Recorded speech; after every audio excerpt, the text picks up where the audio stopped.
What's up out there? Grim Dawn is a Diablo-style ARPG developed by Crate Entertainment and released on February 25th, 2016. It enjoys a very positive rating on Steam and has 3 DLC expansions out currently, with another hopefully here soon in 2025. This is a successor of sorts to Titan Quest, which was developed by Iron Lore Entertainment. After Iron Lore closed, members would go on to form Crate Entertainment and license the Titan Quest engine to create Grim Dawn, and you can definitely see the lineage. To set the scene for my first time playing Grim Dawn, I've been a very long time fan of Diablo 1 and 2, having played both of those when they released in the late 90s and early 2000s, which I clocked hundreds of hours in each. Around that time, games like Nox and Sacred were released, but being a broke kid, I wasn't able to play them. At some point I got busy with life and got away from gaming for a time, returning on console to play other games like Call of Duty, Gears of War, and Battlefield. Somewhere in the early 2010s, I got a hand-me-down PC and was able to play about half of Titan Quest, and then around 2016 played Diablo 3 on console. So when I got the ARPG itch in late 2019, I had a significant gap in my PC gaming history and a lot to catch up on. This is where Grim Dawn enters the scene. I snagged the base game with all the DLC on sale and fired it up for the first time. I put about 40 hours in with the Soldier Nightblade melee build, which included the main campaign, most or all of Ashes of Malmoth, and about half of the Forgotten Gods expansion. Wolcen would release shortly into 2020, so I presume I ended up putting Grim Dawn down at that point, which is why some of the expansion bits are incomplete.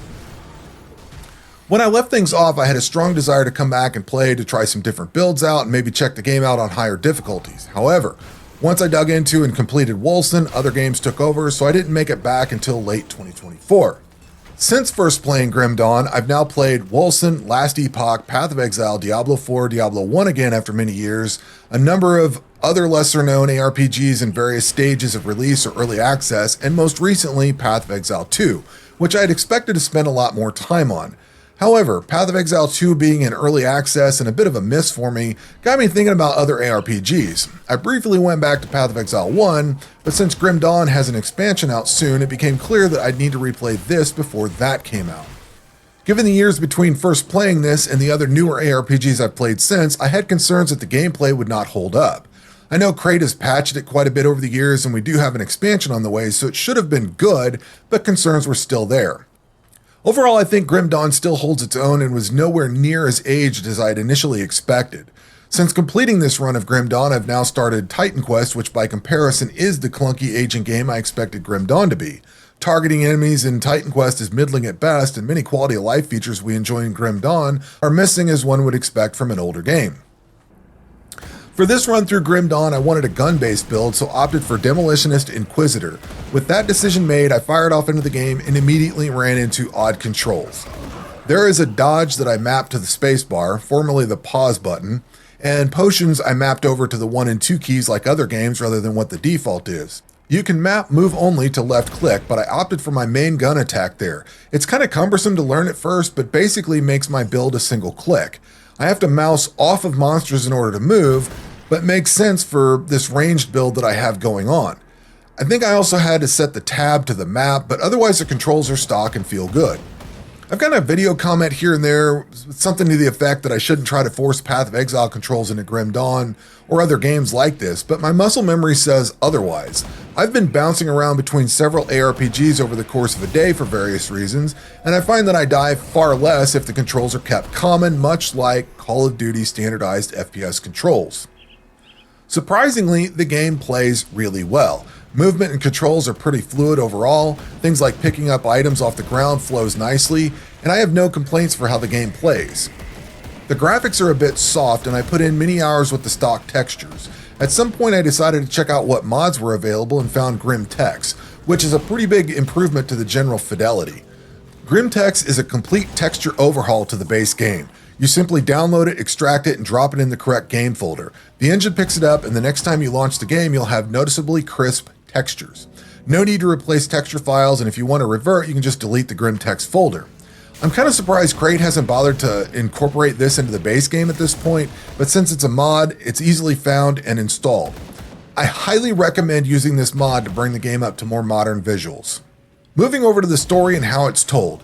You'll find that the cutscenes in this game are pretty basic, near static panels. NPC dialogue is there, but only for a line or two on major NPCs. Much of the dialogue is in the form of walls of text. I will say that the story seems pretty cool, but with pretty much all ARPGs, the last thing I want to do is sit and read or watch cutscenes when I can be out killing monsters and getting fat loot. The world map is essentially an open world that you can walk from one end to the other, rather than a hub-based like Diablo 2. The setting and world building this game has is tremendous, and one example you'll see as you navigate around the world is cultists with human sacrifices strung up or gutted in a pile on the ground. But rather than serve as cool scenery, they are actually telling a localized story you'll find in side quests and journals along the way. Similarly, you'll run across Fort Icon with burned out tanks and cratered battlefields, hinting at a long-fought siege. I can't say that I followed the story enough to know if that battle was told in the campaign or just hinted at with area props, but either way, you'll find some amazing world building if you pay attention to the background amidst slaughtering monsters. One very cool aspect of the world building is how things change as you advance the story. For example, the farmers around Homestead go back into the fields after you've cleared their insect problem. This would probably be a good time to mention the faction system. I've not interacted with it too much, but there are factions you can befriend, and some that are just plain hostile and cannot be befriended. Actions you take or quests you do can alter the reputation for factions that can be influenced. If you push faction rep too low, you'll start getting nemesis monsters showing up every so often. On the flip side, friendly factions offer more goodies for sale at the very least. This is a system I've largely ignored, but is one I do want to engage with more on subsequent playthroughs. It's time we talk about the good part, which is builds.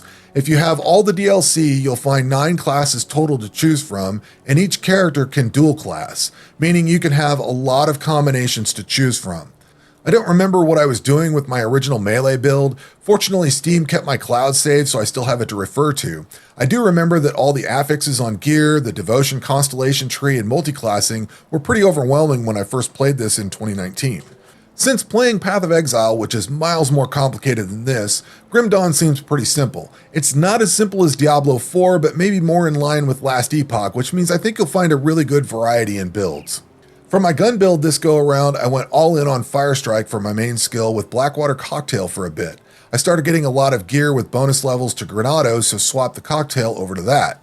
Most of what I took was an attempt to boost Firestrike as much as possible, but that leaves a lot of both Demolitionist and Inquisitor unused. Gear you'll find off the ground, which is how old school games were. There is a bit of crafting here that you can take some recipes to the blacksmith or add certain aspects to gear from consumables, but crafting is basic compared to even Diablo 4, much less Last Epoch or Path of Exile. There is a passive tree similar to Paragon in Diablo 4 or the passive tree Path of Exile has. Here it's a series of constellations under the Devotion tab.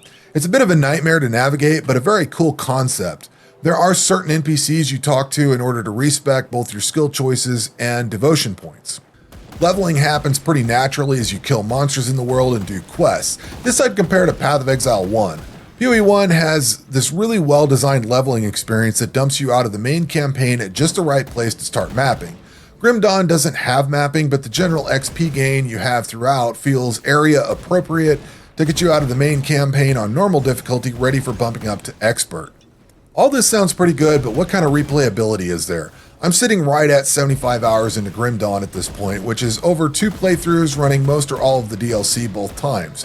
There isn't an in-game like Wolcen tried to have or any kind of live service like Last Epoch is trying with its cycles, Diablo with seasons, or Path of Exile with leagues. What you get here is rerunning the campaign with a wide variety of build options, a few game difficulties, DLC, and mods. Looks like there is some kind of fan-driven seasonal content, but nothing from Crate proper.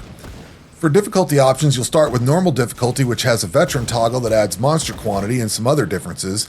Elite difficulty unlocks once you beat the main campaign and brings some resistance penalties, with ultimate difficulty being the most punishing. Of course, there is hardcore for the masochist. Diving into the DLC, we start with Crucible that brings in a wave-based mode you can use from level 1 to level and gear characters or test your build against the Onslaught. This one I find to be the least compelling to have. It's pretty cool, but my least played. Ashes of Malmuth adds a final chapter to the main campaign and is required for the Forgotten Gods DLC. The campaign portion this adds is pretty cool. Navigating the ruins of Malmuth can be annoying, but it's a decent chunk of content that opens up once you clear the main story. Malmuth also increases your level cap, adds the Inquisitor and Necromancer classes, some factions, constellations, and quite a bit more. Forgotten Gods brings in a big new area with its own story, the Oathbreaker class, a few factions, constellations, and a bunch of other items as well. This one can be started fairly early on in the base game or tackled later as you see fit. Both Malmoth and Forgotten Gods seem mandatory with all the content they bring, where Crucible feels a bit optional given what it has. That says they all go on sale periodically and do improve the whole in a lot of ways. We also have the Fangs of Astrakarn DLC coming up, which looks to add more Crucible levels to Berserker class, new story areas to explore, items, factions, and dungeons. If you're bored with all that, there is a good modding community with things like a Warhammer Total Conversion or Diablo 2 conversion sitting on the top of my list to try. After that are a number of mods that add many ways to tweak the game. All told, Grim Dawn is a pretty solid experience. It's a bit older than more contemporary ARPGs, but holds up amazingly well with a bright future.